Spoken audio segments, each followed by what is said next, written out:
The most dangerous thing in life is not failing. It is quietly convincing yourself that you will start later. Later, when you feel more confident. Later, when people believe in you. Later, when you have more money, more time, more support, more courage. But later is a very clever thief. It does not take your dream all at once. It takes it one day at a time. And before you even notice, the thing you once wanted so badly becomes just a memory inside your mind. Maybe you know this feeling.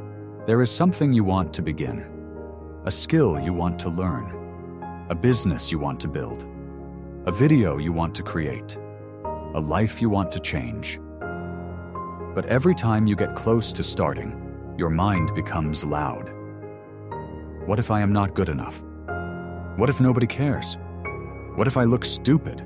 What if I fail? So you wait. You tell yourself you are preparing. But deep down, you know the truth. You are not preparing. You are hiding.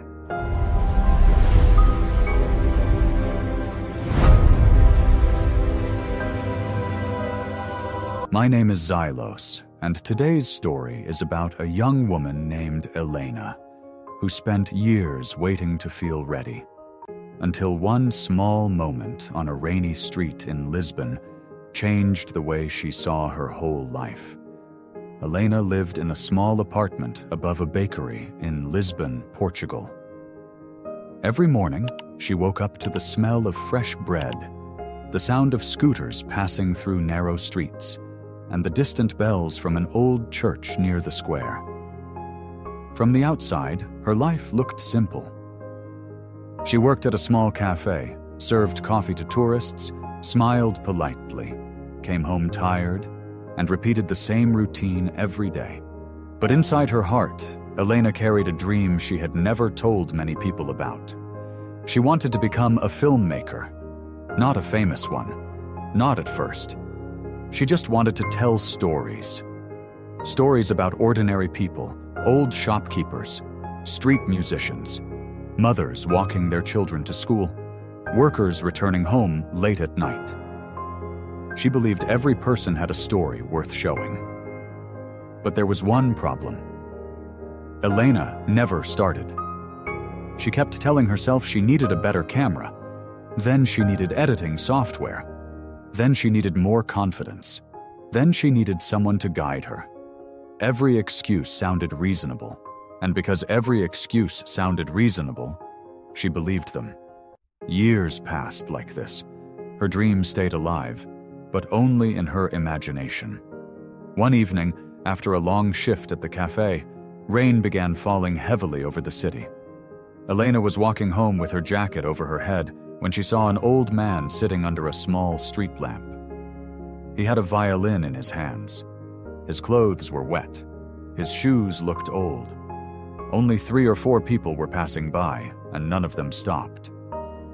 Still, the old man played. The music was not perfect. Sometimes his fingers slipped. Sometimes the sound shook, but he continued playing with his eyes closed, as if the whole world was listening. Elena stopped for a moment. She watched him play in the rain and asked, "Why are you still playing? Nobody is really listening." The old man opened his eyes and smiled. "Somebody is listening." Elena looked around. There is almost no one here. The old man gently tapped his chest. "I am listening." Elena did not know what to say. Then the old man said something she never forgot. "If I waited for a perfect audience, my music would die inside me." That sentence followed Elena all the way home. That night, she sat near her window and watched rain slide down the glass. She thought about the old man. He had no stage, no crowd, no perfect moment. But he still played. And she realized something painful. Her dream was not waiting for better tools. Her dream was waiting for her permission. The next morning, Elena took out her old phone. The screen had a small crack in the corner. The camera was not special. The storage was almost full. But for the first time, she did not use that as an excuse. She went downstairs and filmed the bakery owner taking warm bread out of the oven. Her hands were shaking. She felt awkward. She did not know where to stand. She did not know how to frame the shot. The video looked simple. Too simple. But it existed. And that mattered.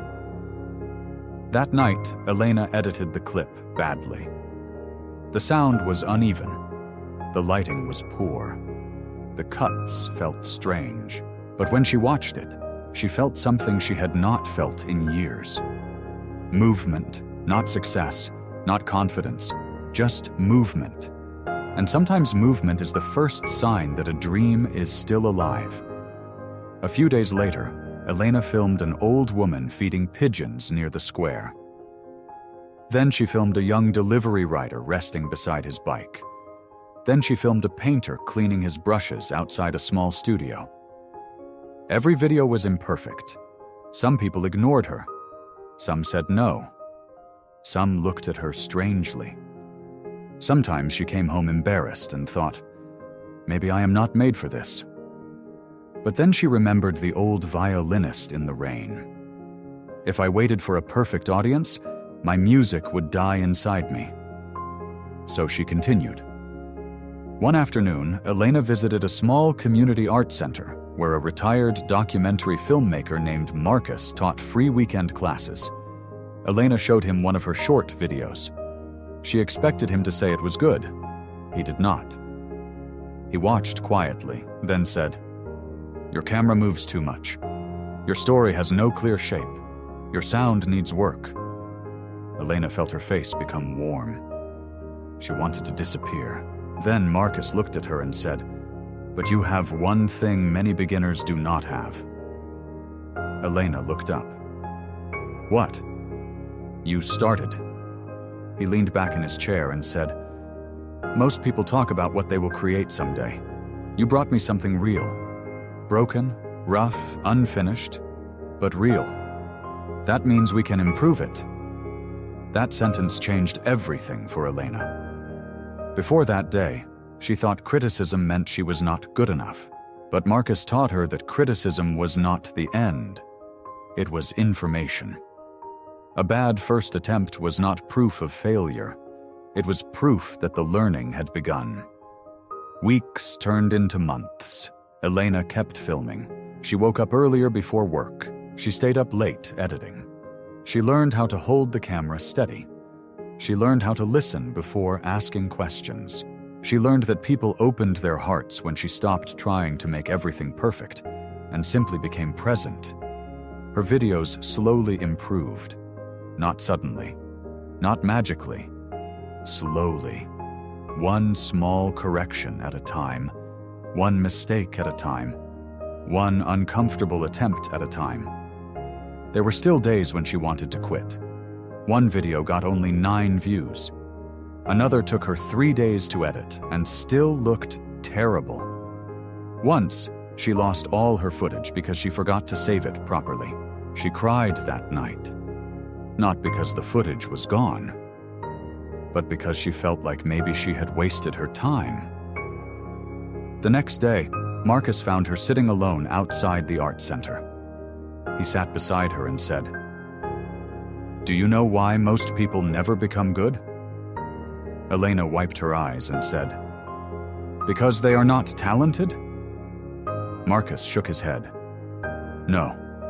Because they cannot survive being bad long enough to become better." Then he pointed toward the city. "Every beautiful thing you see was once unfinished. Every expert was once confused. Every confident person once had trembling hands. You are not behind. You are just in the part everyone wants to skip." Elena never forgot that. She stopped seeing the beginner stage as something shameful. She began to see it as the entrance fee. Years later, Elena's short documentaries were watched by people around the world. Not because they were loud, not because they were perfect, but because they were honest. She told stories about people most others walked past. a taxi driver in New York who sent money home every month, a florist in Paris who still kept one chair empty for her late husband, a fisherman in Morocco who taught his grandson how to read the sea, a nurse in London who sang softly during night shifts. Elena's work traveled further than she ever imagined. But whenever someone asked her how she began, she did not talk about cameras, awards, or success. She talked about a rainy night in Lisbon. She talked about an old violinist playing for almost no one. And she always said the same thing. I stopped waiting for the perfect moment, and I gave my dream a small, imperfect beginning. One day, a young student came to meet her after a screening. He looked nervous. He said, "I want to start making films too, but I don't feel ready." Elena smiled because she knew that sentence very well. She said, "You are waiting for a feeling that only comes after action." The student looked confused. Elena continued, "Confidence is not something you receive before you begin. Confidence is something you build by keeping promises to yourself." She pointed to his phone. "Make one small video. Today, not tomorrow. Not when you buy better equipment, not when people approve. Today," the student said. "But what if it is bad?" Elena smiled softly. "It probably will be." Then she said, "And that is okay. Bad is not the opposite of success. Bad is often the first step toward it." That is what most people forget. You do not become ready and then begin. You begin, and slowly, readiness grows inside you. A runner does not build stamina by thinking about running. A writer does not find their voice by waiting for perfect words. A business owner does not learn by only planning. A creator does not improve by hiding their work forever. You learn by doing. You grow by trying. You become stronger by entering the very discomfort you keep avoiding. Because fear does not disappear before the first step. Fear walks with you. Doubt walks with you. Uncertainty walks with you.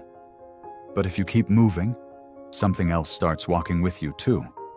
Experience, discipline, self-respect, and eventually, confidence. So if there is something you have been delaying, listen carefully. You do not need the perfect beginning. You need a real one. You do not need everyone to believe in you. You need to stop betraying the part of you that already believes there is more.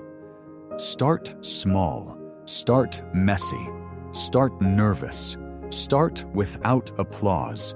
Start while your hands shake. Because life does not reward the person who waits forever for the perfect door. It changes for the person who finally turns the handle. And maybe your first step will not look impressive. Maybe nobody will notice. Maybe your first attempt will be clumsy, quiet, and full of mistakes. But it will be alive. And an imperfect dream in motion is more powerful than a perfect dream trapped in your mind. So stop waiting to feel ready. Begin before you are confident. Begin before the world claps. Begin before the fear leaves. Because the person you are waiting to become is hidden inside the action you keep postponing. And once you start moving, even badly, even slowly, even with fear in your heart, life begins to move with you. So do not let your dream die quietly inside you. Give it a beginning, even if it is small, even if it is imperfect, even if no one is watching. Start today, because someday you may look back and realize the moment you were waiting for was never coming. The moment was always this one.